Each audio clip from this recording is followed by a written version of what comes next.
Between the 17th and 18th centuries, the Oyo Empire rose as one of the most powerful states in West Africa. Its strength was not accidental. It was built on geography, on strategy, and on a deep understanding of the land it occupied. The open savanna was not just terrain. It was an advantage. While others fought on foot, Oyo rode. With disciplined cavalry, speed became power, and movement became control. Trade routes fell under its influence.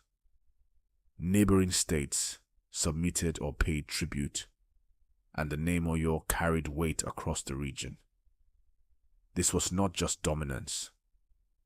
It was calculated power. Oyo's power was not just military. It was institutional. At its center stood the Alafin, a king with authority, but not without limits. Because in Oyo, power was watched. The Oyo Council, kingmakers, elders, custodians of balance, stood as a counterweight to the throne. They could question. They could restrain. And when a ruler lost alignment with the people, they could demand his end. Not through chaos, but through tradition. Through a system that placed responsibility above ego. This was governance rooted in accountability, and in that balance, Oyo found stability. In that stability, it found longevity. Not just an empire of strength, but an empire of structure. Oyo's influence extended beyond war. It was not just an empire of conquest. It was an empire of connection. It controlled the arteries of movement, linking the dense southern forests to the open northern savanna and further into trans-Saharan networks. Through its lands, goods flowed like lifeblood. Kola nuts from the forest, leather and livestock from the north, salt from distant trade routes, all passed through Oyo reach. This was not random exchange. It was controlled access. Caravans moved with permission. Markets thrived under its authority. And every path, every route, every transaction strengthened the empire. Because to control Oyo was not just to hold land. It was to command movement itself. And in a world built on trade, that made Oyo indispensable. Beneath the empire, there was life, not in silence, but in rhythm. Communities built on kinship, where family was foundation and identity was shared, not lost. Farms stretched across the land, hands working the soil with purpose, harvesting not just food, but continuity. Markets thrived with movement, voices, trade, exchange. Each transaction a thread in a larger system of connection. Drums spoke where words could not. Stories lived in memory, and culture flowed through every moment. Oyo was not just power, it was people. At its peak, Oyo's did not just exist, it commanded. Its authority stretched beyond its borders, reaching into neighboring states, including Dahomey. Tribute was not always forced, it was understood. Because Oyo's strength was visible, its cavalry moved with speed, its armies with discipline, and its reputation traveled faster than both. Kings calculated carefully. Leaders chose wisely. Resistance was possible, but the cost was known. So tribute flowed as recognition, as strategy, as survival. This was not just dominance. It was influence made undeniable. But by the late 18th century, the balance began to weaken. Not suddenly, but gradually. Quiet shifts in power, subtle cracks in authority, began to spread beneath the surface. Internal conflicts grew, not just between men, but between interests. Loyalty became divided. Ambition grew louder than duty. The same system that once created stability was now being tested. political rivalry deepened. The throne pulled in one direction, the council in another, and unity began to fade. What once worked in harmony now moved in tension, and slowly, the structure that had sustained the empire began to strain.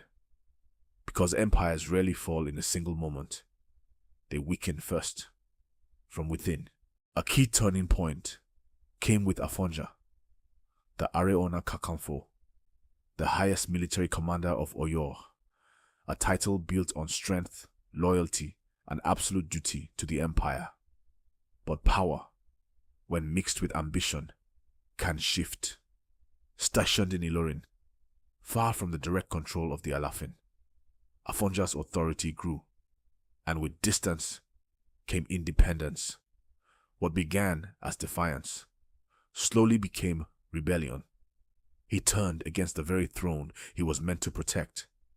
But rebellion alone was not enough, so he reached outward, inviting Fulani allies, including the Islamic scholar Alimi. It was a calculated move, a search for reinforcement, but also a surrender of control. Because once power is shared with outsiders, it no longer belongs to you alone. And in that moment, Afonja did not just challenge the empire, he altered its future. A single decision that would ripple through history and reshape Oyo forever. Afonja fell, not just a man, but a pillar of the empire. In his fall, Ilorin slipped from Oyo's grasp. What was once a stronghold, a shield at the northern frontier, became a breach. And with that loss, the empire did not collapse instantly. It became vulnerable. The northern defense, once firm, once reliable, was gone. Routes once controlled were now open. Enemies once held at a distance could now advance. And for the first time, Oyo's was no longer protected by its own strength. It stood exposed, because when an empire loses its edge, it does not fall immediately. It begins to bleed from the places it once thought were secure. In 1835, Oyo-Ile fell, not in a single moment of defeat, but after years of quiet weakening. The capital, once the heart of power, the seat of kings, the center of command, was abandoned. Its walls did not simply break, they were left behind. What once stood as a symbol of authority became a memory. Because the empire did not collapse from one blow, it unraveled. From internal divisions, from shifting loyalties, from decisions that slowly eroded its strength. Each fracture, small on its own, but together, unstoppable. And when the final moment came, there was no single enemy to blame, only the weight of everything that had already gone wrong. You did not fall in a day. It fell over time. And by 1835, there was nothing left to hold it up. But the people endured. They did not disappear with the empire. They carried it within them. They moved, not just in search of survival, but in search of continuity.